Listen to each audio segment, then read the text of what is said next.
చలికాలంలో దగ్గు, జలుబు, వైరల్ ఫీవర్స్ వంటివి కామన్. కానీ చాలా మందికి చలికాలంలో ఎక్కువగా తలనొప్పి వస్తుంటుంది. నిజానికి తలనొప్పులు రెండు రకాలు ఉంటాయి. మొదటిది ప్రైమరీ ఇంటర్నల్ ఇంజురీస్ లేదా ఎలాంటి వ్యాధులు లేకపోయినా వచ్చే తలనొప్పి. ఇది మైగ్రేన్, టెన్షన్ లేదా స్ట్రెస్ వల్ల వచ్చే తలనొప్పి ఈ కోవలోకి వస్తుంది. అయితే చలికాలంలో ఇవి మరింత ఎక్కువగా వస్తుంటాయి.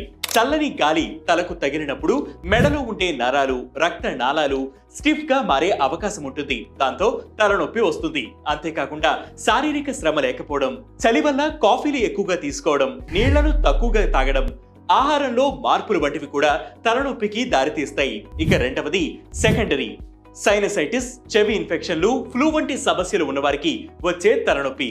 చలికాలంలో ఆ ఇన్ఫెక్షన్లు పెరిగే కొద్దీ తలనొప్పి కూడా పెరుగుతుంది. కాబట్టి వాటికి తగిన చికిత్స తీసుకోవాలి. సో ఈ తలనొప్పులు రాకుండా ఉండాలంటే బయటకు వెళ్ళినప్పుడు తలకు చల్లని గాలి తగలకుండా జాగ్రత్తలు తీసుకోవాలి. వెచ్చని గదిలో నుండి సడన్ గా చల్లని ప్రదేశాలకు వెళ్ళకూడదు. సరిపడా నీళ్లు తాగుతూ బాడీ హైడ్రేటెడ్ గా ఉండేలా చూసుకోవాలి. తలనొప్పి తరచూ వస్తుంటే మాత్రం ఒకసారి డాక్టర్ ని సంప్రదించడం మంచిది.